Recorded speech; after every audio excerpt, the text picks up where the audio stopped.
समाचार टीवी दिल्ली के जहांगीरपुरी में 16 अप्रैल यानी हनुमान जयंती के शुभ अवसर पर हिंसावाद में दिल्ली पुलिस ने एक ही परिवार के 5 लोगों को गिरफ्तार किया है, जिसमें एक किशोर को हिरासत में लिया है। जहांगीरपुरी हिंसा के मामले में अब तक 23 लोगों को गिरफ्तार किया गया है, जिसमें 2 किशोरों को हिरासत में लिया गया है। दरअसल शोभा यात्रा के दौरान पत्थरबाजी में 2 पुलिसकर्मी समेत 9 लोग घायल हुए हैं। जहांगीरपुरी हिंसा में एक ही परिवार के 5 लोगों को दिल्ली पुलिस ने किया गिरफ्तार। जाने परिजनों ने क्या कहा। दिल्ली के जहांगीरपुरी में 16 अप्रैल यानी हनुमान जयंती के अवसर पर हुई हिंसा के मामले में दिल्ली पुलिस ने एक ही परिवार के 5 लोगों को गिरफ्तार और एक नाबालिग को हिरासत में लिया है। जहांगीरपुरी हिंसा के सिलसिले में अब तक कुल 23 लोगों को गिरफ्तार किया गया है और 2 किशोरों को हिरासत में लिया गया है। दरअसल शोभा यात्रा के दौरान हुई पत्थरबाजी में 2 पुलिसकर्मी समेत 9 लोग घायल हुए थे।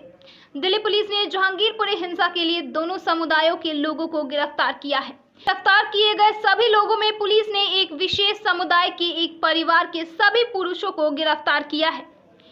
आरोपियों की पहचान सुकेन सरकार, उनके भाई सुरेश सरकार, सुकेन के 2 बेटे नीरज और सूरज और सुकेन के बहनोई सुजीत के रूप में हुई है। पुलिस ने सुकेन के नाबालिग बेटों को भी हिरासत में ले लिया है। गिरफ्तारी के बाद आरोपी सुकेन की पत्नी दुर्गा सरकार ने एएनआई को बताया कि मेरे पति, देवर, 3 बेटों और मेरे भाई को पुलिस ने गिरफ्तार कर लिया है। सभी निर्दोष हैं। वे जुलूस में रथ पर सवार थे और उन पर पथराव किया गया था। मेरे पति पर ईंट फेंकी गई। उनके भाई के सिर में गंभीर चोटें आईं, लेकिन इसके बावजूद उन्होंने भगवान हनुमान की मूर्ति को बचा लिया। दुर्गा ने आगे बताया कि उनके पति घर आए और उन्हें बताया कि दूसरे समुदाय के लोग पहले उनसे बहस करने लगे और फिर उन्होंने पथराव शुरू कर दिया। दुर्गा ने कहा कि मेरे पति अपनी जान बचाने के लिए उस जगह से भाग गए।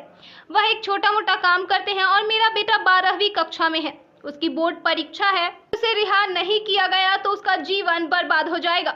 दुर्गा सरकार ने आगे एक बड़ी साजिश का आरोप लगाया। उन्होंने कहा कि सिर्फ मेरे परिवार के सदस्यों को ही क्यों गिरफ्तार किया गया है, अन्य भी थे। यह एक साजिश है। मैं चाहती हूं कि मेरे परिवार के सदस्यों को रिहा कर दिया जाए।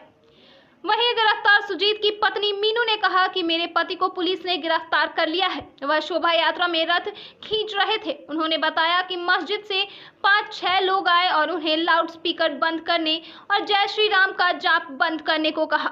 जब जुलूस में शामिल लोगों ने ऐसा करने मना किया तो दूसरे समुदाय के सैकड़ों लोग तलवारों के साथ बाहर आए और जुलूस पर हमला कर दिया। मेरे पति किसी तरह अपनी जान बचाने के लिए दौड़े थे। मीनू के मुताबिक उनके पति ने पथराव में हिस्सा नहीं लिया था। उन्होंने कहा कि अगर वह पथराव में शामिल भी होंगे तो ऐसा वह केवल आत्मरक्षा के लिए किए होंगे। अगर कोई मुझे मारने आता है तो क्या मुझे अपनी रक्षा करने की कोशिश नहीं करनी चाहिए? मेरे पति उन सभी लोगों को जानते हैं जिन्होंने वास्तव में दंगा शुरू किया था, लेकिन इसके बावजूद दूसरा समुदाय नायक बन गया। हमारे लोग खलनायक बन गए। हम हिंदुस्तान में रहते हैं और जय श्री राम का जाप करना हमारा अधिकार है। बता दें कि राष्ट्रीय राजधानी के जहांगीरपुर इलाके में शनिवार शाम एक जुलूस के दौरान पथराव की घटनाओं की सूचना मिलने के बाद 2 समूहों के बीच झड़प हो गई। 2 पुलिसकर्मियों समेत कुछ लोग घायल भी हुए हैं। ब्यूरो रिपोर्ट, दिल्ली समाचार।